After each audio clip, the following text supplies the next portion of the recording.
A series of events occurred over 200 years ago that brought about huge changes in the way that people lived. That was the time when fast, power-driven machines started to do work that up until that time had only been done by human hands. It was when the first big factories were built to house workers and the machines they operated. It was when the production of manufactured goods increased dramatically. When the lives of human beings first started to be regulated by clocks and factory bells. It was also when rural populations declined as people headed to factories to find steady work. When cities rapidly grew, and when pollution of the environment began to occur on a massive scale. Taken together, these events started the world's first industrial revolution. Before the Industrial Revolution began in England around the year 1760, the way most people lived in Europe and America was very different from how they live today. 9 out of 10 people lived in rural areas. There was a large, mostly poor lower class, a small, rich upper class, and not much of a middle class. Rural people raised most of their food on small farms, and they didn't have to leave home each day to work at their jobs. Back then, there were no electric lights, no movies, no telephones, no recorded music, and no cars. Ordinary people used their hands to make most of the things they needed. They had no reason to own a clock, since their lives were tuned to the rising and setting of the sun. The world was pretty quiet before the Industrial Revolution, because there were no machines for rapid transportation to fill the air with noise. Without these devices, people didn't travel much. Consequently, except for their own villages, they knew very little about the world in which they lived. The pace of life was much slower before the Industrial Revolution because people had to walk or use horses to move from place to place. There was no public education, so few people could read and write. And due to poor nutrition and living conditions, they didn't live nearly as long as people do today. Textile manufacturing was the first major industry to undergo industrialization, and for many people, the change was tragic. That was because before the Industrial Revolution, the poor rural population had few ways of earning a living, except for the unreliable income they got from farming. But in Europe especially, many rural people could add to their incomes by working at what were known as domestic or cottage industries, by making cloth. The way this worked was that cloth merchants purchased large quantities of wool from sheep farmers, as well as linen fibers from flax farmers. The merchants then delivered the material to cottage workers to be made into cloth. First, the fibers were spun into yarn using a simple foot-powered machine called a spinning wheel. Then, under what was known as the putting-out system, the yarn was then distributed to weavers to be woven into certain types of cloth on a hand loom. It took a long time, but after the roll of cloth was finished, the merchants paid the cottage workers for what they had done. These traditional home-based textile workers were the first people to be replaced by machines when the Industrial Revolution began. In the 1760s, 2 new machines, the spinning jenny and the water frame, caused a revolution in the textile industry because both machines markedly sped up the process of making thread for weaving. These machines were adapted to use the power of flowing water, or hydraulic power. This means that the motion of the water would turn a wheel that was connected by a complicated system of pulleys and belts used to run the machines. Another machine, called the spinning mule, was developed later in the 1700s.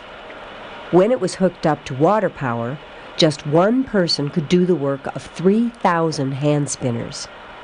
The new textile machines were extremely efficient at producing the fine thread needed to make high-quality cloth, and they caused the cottage spinning industry to collapse soon after they were introduced.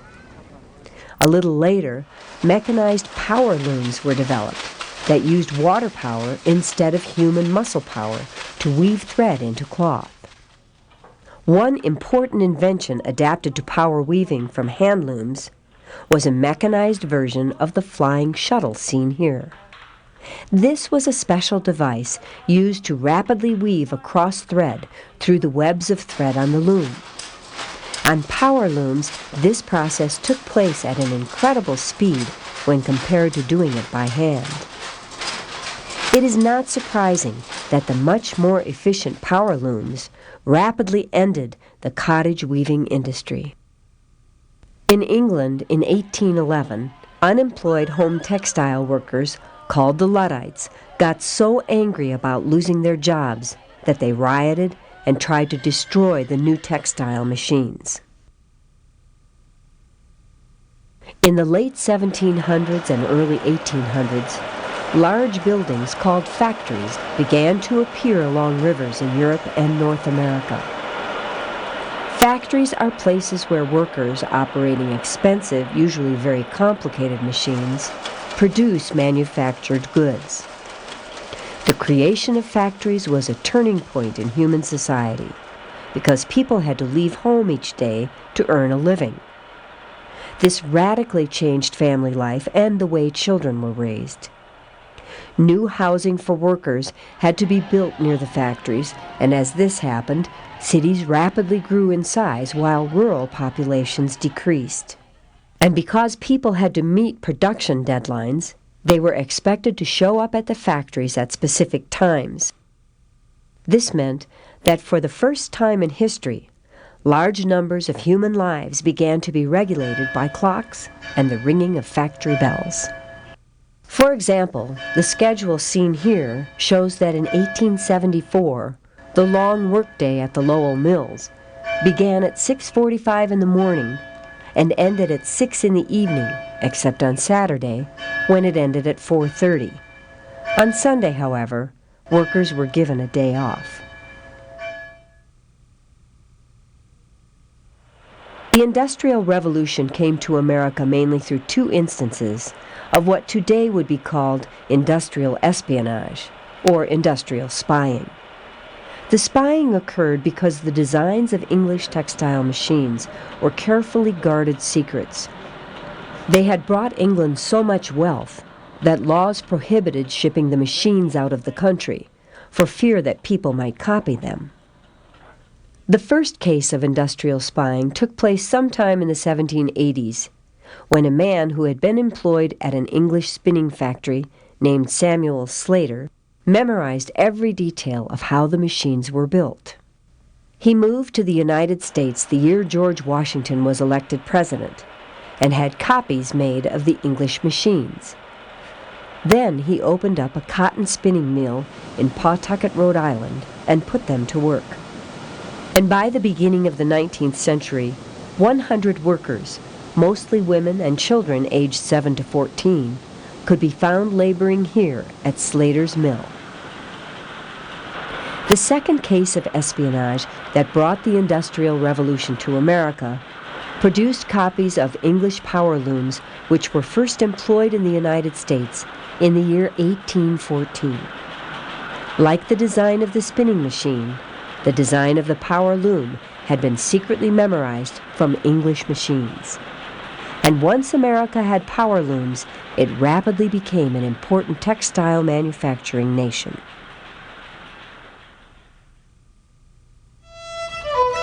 Even though the first mechanical spinning and weaving machines in America were copied from English machines, one truly American invention, called the cotton gin, helped revolutionize the textile industry.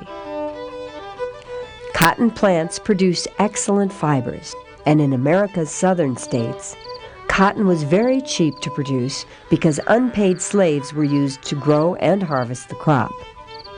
Yet even though the demand for cotton was great, before the invention of the cotton gin, it was not widely used in textiles.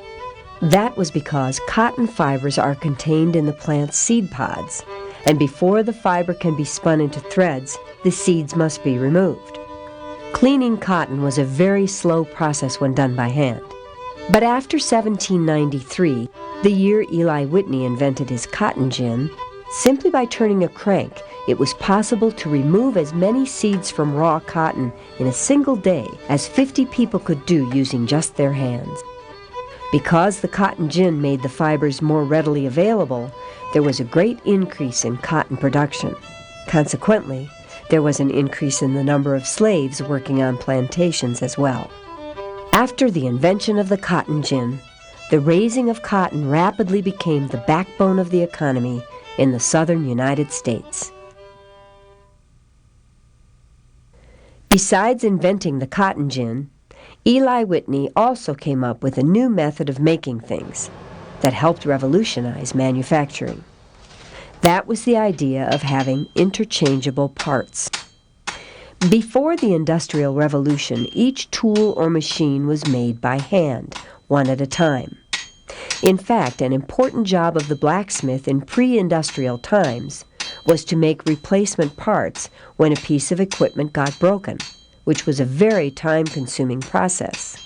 For example, if a lock like this one stopped working, it was not possible to fix it with off-the-shelf parts, because each lock was one of a kind, and its parts could not be interchanged.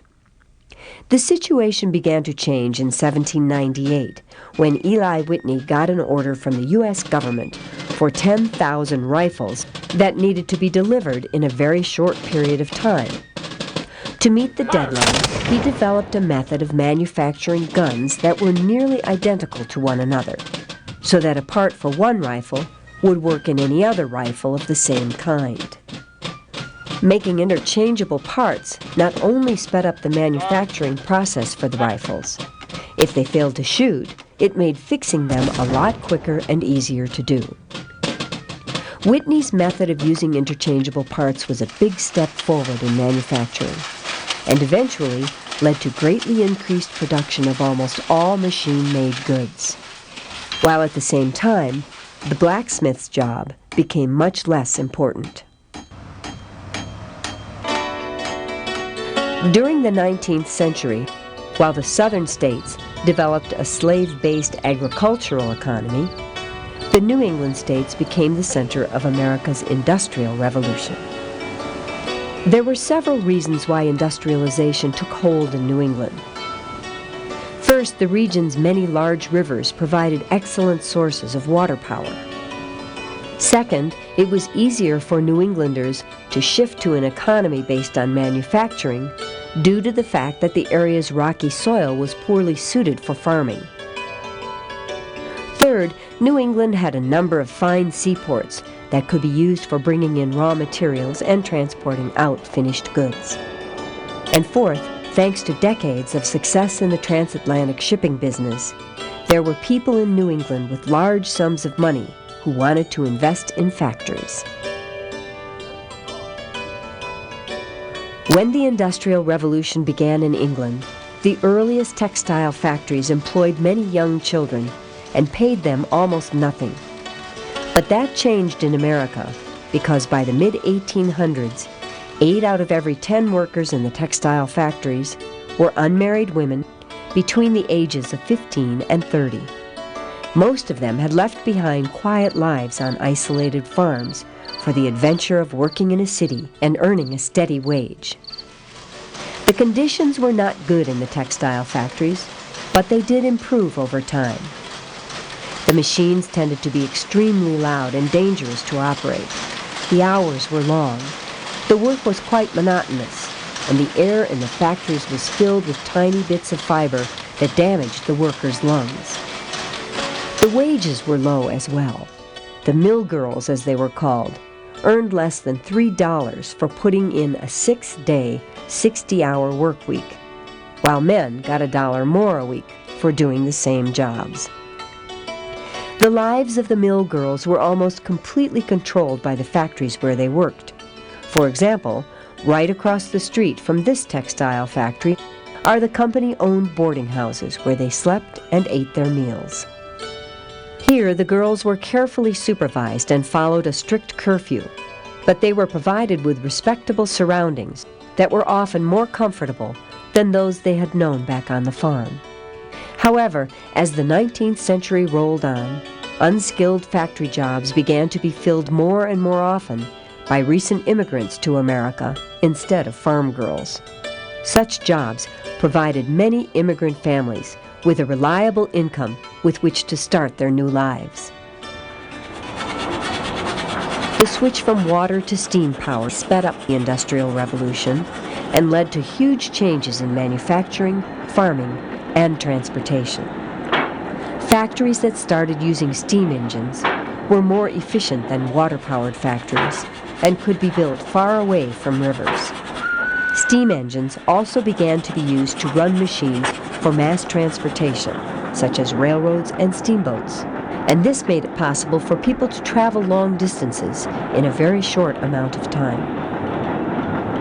The use of steam engines in farming for things such as threshing grain led to greatly increased food production and helped to revolutionize agriculture. But because steam engines burned wood or coal, smokestacks became a very familiar sight, and air pollution increased to the point that it began to cause serious health problems in the industrial cities. Naturally, as the popularity of steam-powered machines grew, the appetite for coal and iron increased as well. More and more mines were developed to supply industry, and large-scale mining itself resulted in tremendous environmental damage in many parts of the world. By the year 1900, industrialization was firmly in place across much of Europe and America.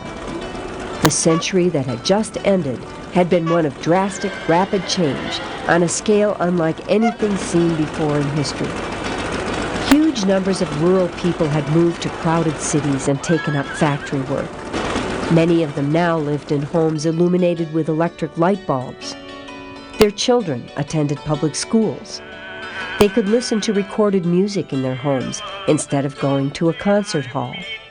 They could even watch motion pictures, talk on the telephone, and ride in an automobile.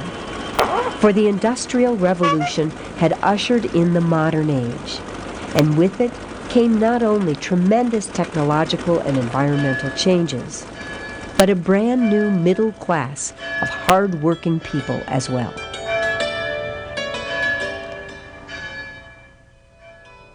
True or false, cottage industries replaced textile factories after the Industrial Revolution.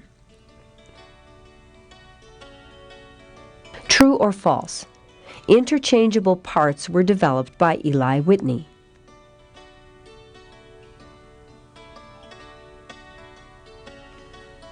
True or false, most of the new textile machines of the 18th century were invented in the USA.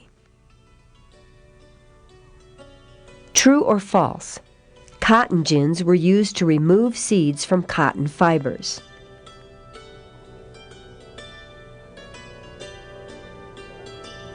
True or false, in the 19th century, steam engines were mainly used to remove pollutants from the air.